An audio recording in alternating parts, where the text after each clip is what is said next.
गुड़ी पड़वा इस साल मंगलवार 9 अप्रैल 2024 को मनाया जाएगा। इसे हिंदू नववर्ष के रूप में मनाया जाता है, जो चंद्र सूर्य आधारित हिंदू कैलेंडर के अनुसार होता है। गुड़ी पड़वा न केवल एक सांस्कृतिक और धार्मिक त्योहार है, बल्कि ज्योतिष शास्त्र में भी इसका विशेष महत्व है।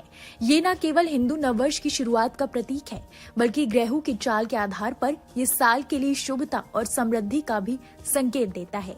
गुड़ी पड़वा हिंदू धर्म में महत्वपूर्ण त्योहारों में से एक है।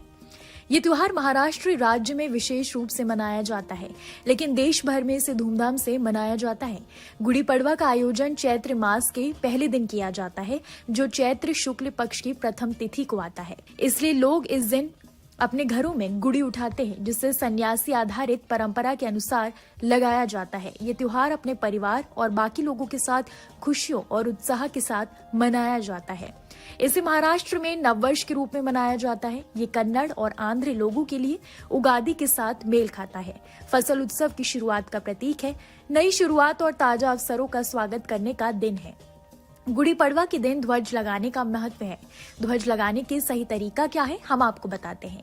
दरअसल गुड़ी पड़वा के दिन अपने घर के साउथ ईस्ट कोने यानी अग्नि कोण में 5 हाथ ऊंचे डंडे में 2.25 हाथ की लाल रंग की ध्वज लगाना चाहिए। ध्वज लगाते समय जिन देवताओं की उपासना करके उनसे अपनी ध्वज की रक्षा करने की प्रार्थना की जाती है, उनके नाम है सोम, दिगंबर कुमार और रूरू भैरव। ध्वज लगाने के बाद इन देवताओं का ध्यान करना चाहिए और अपने घर की समृद्धि के लिए प्रार्थना करनी चाहिए। ये ध्वज जीत का प्रतीक माना जाता है। घर पर ध्वज लगाने से केतु के शुभ परिणाम प्राप्त होते हैं और साल भर घर का वास्तु अच्छा रहता है। ध्वज के अलावा आज के दिन घर के मुख्य दरवाजे पर आम के पत्ते या न्यायग्रोध का तोरण भी लगाना चाहिए। गुड़ी पड़वा को मनाने के पीछे की वजह क्या है, चलिए जानते हैं। पौराणिक कथा के अनुसार त्रेता युग में बाली नामक राजा किष्किंधा पर शासन करता था। जब भगवान श्री राम लंकापति रावण की कैद से माता सीता को मुक्त कराने जा रहे थे, तब उनकी मुलाकात बाली के सगे भाई सुग्रीव से हुई। सुग्रीव ने भी श्री राम को अपने भाई के आतंक और कुशासन के विषय में बताया और अपना राज्य वापस मिलने पर उनकी सहायता करने का वचन दिया।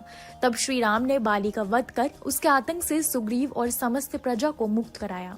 उस दिन चैत्र मास के शुक्ल पक्ष की प्रतिपदा तिथि थी। यही कारण है कि इस दिन विशेष रूप से दक्षिण भारत में घरों में विजय पताका फहराया जाता है और गुड़ी पड़वा पर्व को हर्षोल्लास के साथ मनाया जाता है।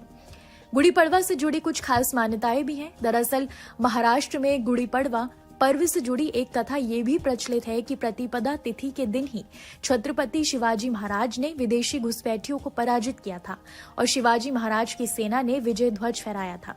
तभी से इस दिन को विजय पर्व के प्रतीक के रूप में मनाया जाता है। गुड़ी पड़वा के दिन चैत्र नवरात्रि का शुभारंभ हो जाता है और इस दिन हिंदू नववर्ष की शुरुआत भी होती है, जिस वजह से इस दिन सृष्टि के रचयिता भगवान ब्रह्मा की पूजा की जाती है और नए साल का स्वागत धूमधाम से किया जाता है। अब ये जानते हैं गुड़ी पड़वा के दिन पूजा पाठ कैसे करें, क्या है सही पूजा विधि।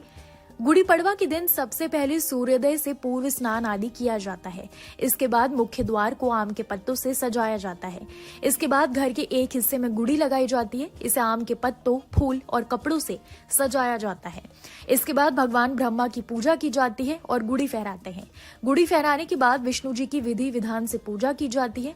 इस दिन मीठे चावल भी खाए जाते हैं, जिसे शक्कर भात भी कहा जाता है।